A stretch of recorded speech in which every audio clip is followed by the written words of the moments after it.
જય Shri Krishna. Welcome to Shri creation. આ વિડીયોમાં હું તમને ઠાકોરજી માટે ગાદીજી માલા ઉષ્ણકાળમાં ધરાતી હોય છે એ ટાઈપની બનાવતા શીખવાડીશ. અત્યારે આપણે કમલના ભાવની બનાવીશું. કમલવાળા પદક લઈ લીધા છે, એવી રીતના 5 હોલવાળા 5 પદક લીધા છે અને વ્હાઈટ મોતી લીધા છે. ક્રિસ્ટલ ટાઈપ આવે છે એ મોતી લીધા છે, મોટી સાઇઝના. હવે આપણે એક મોતીને આવી રીતના ગાંઠ વાળી લીધી છે અને પછી 9 મોતી લઈ લેશું.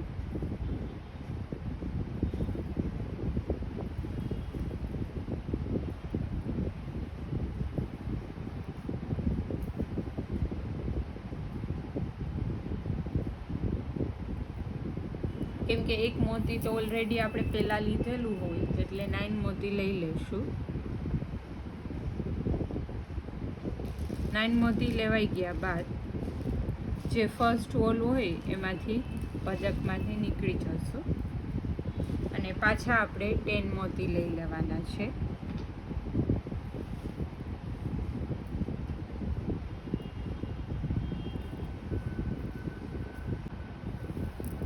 મોતી લઈ લીધા બાદ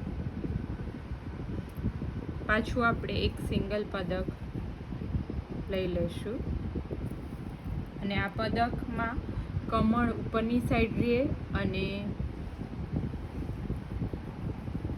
હોલ છે એ બહારની સાઈડ રહે એ રીતના લેવાનું રહેશે. હવે પાછા 10 મોતી લઈ લેશું.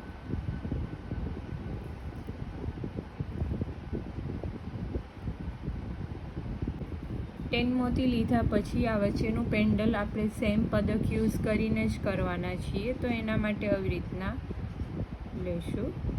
જે કમળ આવી રીતના રહે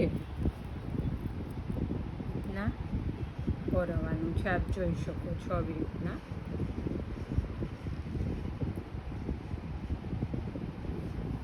પછી પાછા સેમ આ બાજુ આપણે કરીએ છીએ 10 મોતી લઈ પછી પદક, પછી પાછા 10 મોતી ને પદક એવી રીતના લઈ અને આ લાઈન કમ્પ્લીટ કરી લઈશું. હવે અહીંયા પહોંચ્યા, પૂરું થઈ ગયું એટલે એક સિંગલ મોતી લઈ લઈશું. આપણે સિંગલ મોતી લઈ અને અત્યારે આપણે અહીંયા ચોકીનો યુઝ નથી કરતા, તો ચોકી વગર માલાજીને કેવી રીતના તમારે જોઈન્ટ રાખવી એના માટે આવી રીતના પાછું આપણે જે ફર્સ્ટ મોતી હતા ને એમાં નીકળી ગયા અને આ મોતીને એવી રીતના આમ રાખવાનું. પછી પાછું જે અત્યારે લાસ્ટમાં મોતી લીધું હોય ને એમાંથી નીકળી જવાનું અને પાછી ન્યૂ લાઈન સ્ટાર્ટ કરી દેવાની, જેથી કરીને માલાજીના લેયર છે એ જોઈન્ટ જ રહેશે. અને અત્યારે એક સિંગલ મોતી આપણે ઓલરેડી લઈ લીધું છે એટલે 9 મોતી જ લેવાના રહેશે.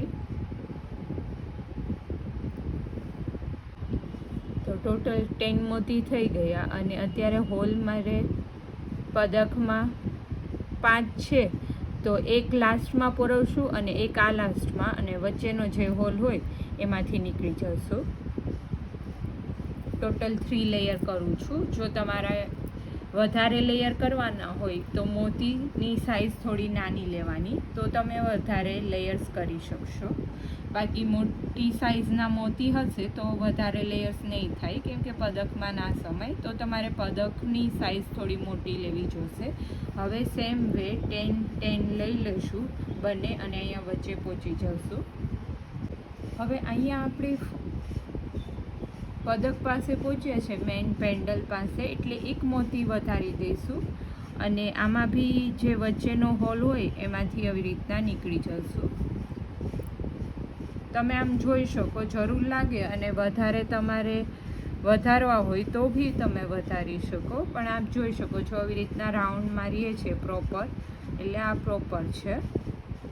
હવે અહીંયા બી આપણે 11 મોતી એકવાર લેશું અને આ માલા અહીંયા કમ્પ્લીટ કરી લઈશું. આ લાઈન બી, સેકન્ડ લાઈન બી.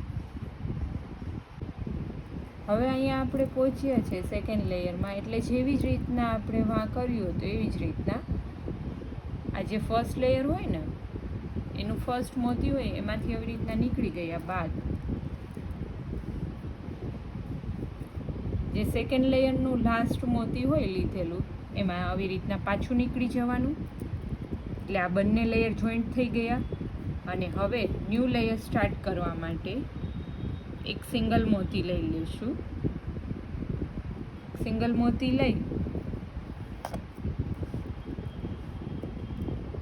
અને પછી પાછું જે સેકન્ડ લેયરનું આ ફર્સ્ટ મોતી છે એમાંથી આવી રીતના નીકળી જવાનું. એમાંથી નીકળી ગયા બાદ પાછું આપણે થર્ડ લેયરનું જે ફર્સ્ટ મોતી લીધું છે એક જ સિંગલ મોતી એમાંથી નીકળી જશું.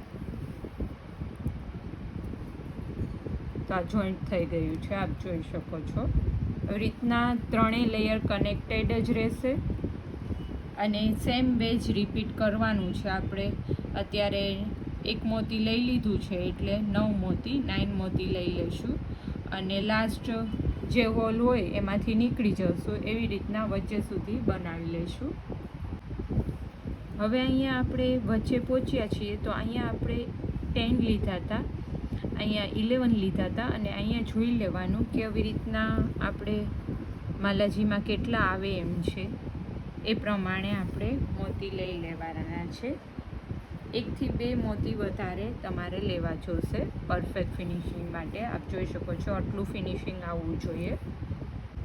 એના માટે 12 મોતી મેં લીધા છે.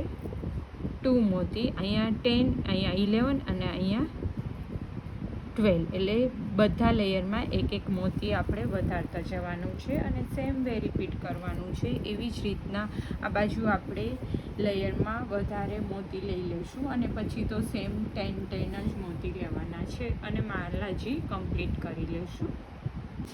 તો રેડી છે ઠાકોરજીની ઉષ્ણકાલમાં ધરાવાય એવી કમલના ભાવની ગાદીમાલા.